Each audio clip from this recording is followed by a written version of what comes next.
po sa inyo mga kanter. Ito po tayo at ating pag-uusapan natin ang NGC na 20 pesos ng year 2019 at ang year 2020.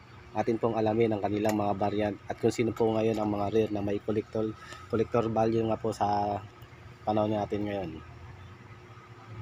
Tingnan po natin sa ating talaan ng ating numista.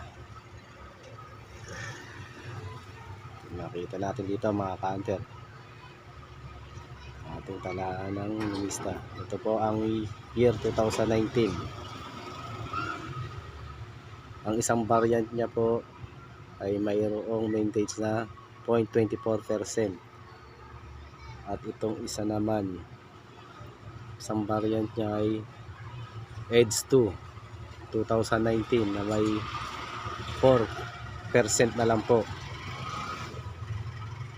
Ibig sabihin mga ka-hunter, ang Edge 2 po na 2019, siya po ay isang rare at wala pong naka-record na kung magkano ang kanyang price dito sa ating talaan ng ating numista. Wala pa pong nakalagay sa ating talaan ng ating numista. At ang year 2020 naman po, ang Edge 1 niya,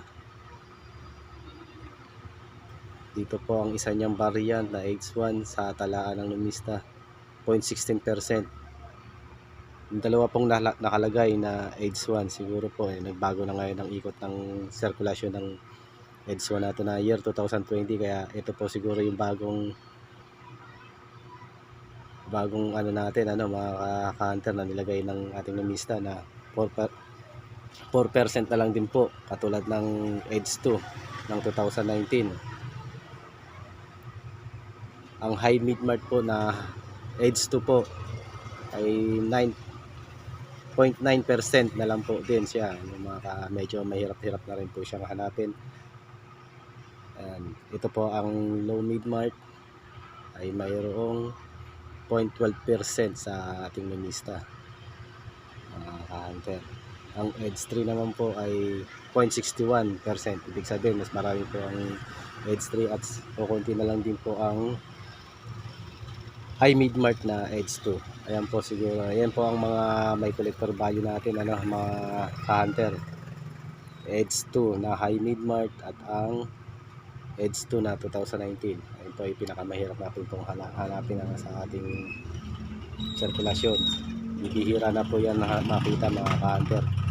Siguro hawak na ng mga ibang collector, mga nangungulekta ng mga coins natin. Kaya medyo mahirap na rin tayo makita.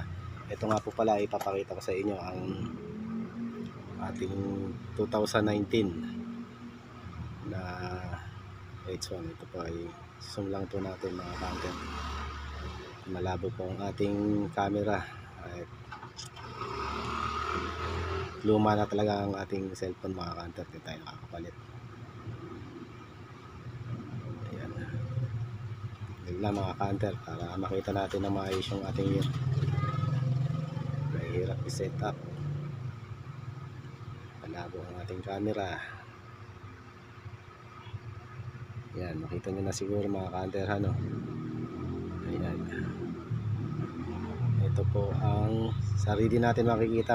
Tandaan nyo mga ka-hunter, para makita sarili natin ang variant na hinahanap natin sa variant ito na 20 pesos. Bali mga ka-hunter, lumalabo na naman itong ating camera. Ayan. Ito po ay 2019 mga ka-hunter. Ayan.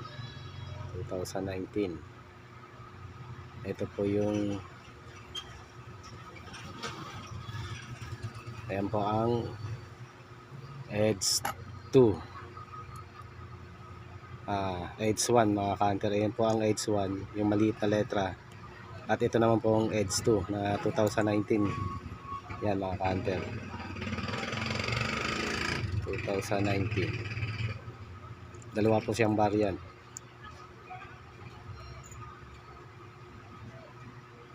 Oh, 2000. Sorry mga ka-hunter, parang mali ang nadampot ko. Pero pares lang naman po siya. Yan, Edge 2 ng 2019. Ayan po. 2020 pala yung nadampot natin na AIDS 2. Ito pa yung AIDS 1 ng 2019 mga ka-hunter. Ayan. At medyo rare po talaga itong AIDS 2. Tandaan nyo mga ka-hunter AIDS 2 po 2019. Ang medyo may collector value na rin. Pero ito po ay aking kinukulit lang din po. Tinatabi-tabi ko rin din po ito. Mga yan mga ka-hunter. Tsaka ito po high mid-mark na 2020. Ito po yung high mid-mark. Dalawa pong ganyan natin mga ka-hunter. Dalawa po. Ayun lang po ang ating nahahunt. At sadyang may ilap po itong mga to. Yung mga ganitong klaseng bali at may ilap na po. Bibihira na lang po sa umiikot natin sa circulation dito ngayon. Yan, tandaan nyo mga ka-hunter. High mid-mark at edge 2 ng 2019. Itong dalawang to pero mahirap na rin talaga mahanap itong mga to. Wala lang umiikot sa atin. Sige po, maraming salamat po. Magandang hapon sa inyong lahat mga ka-hunter. Wala po. God bless.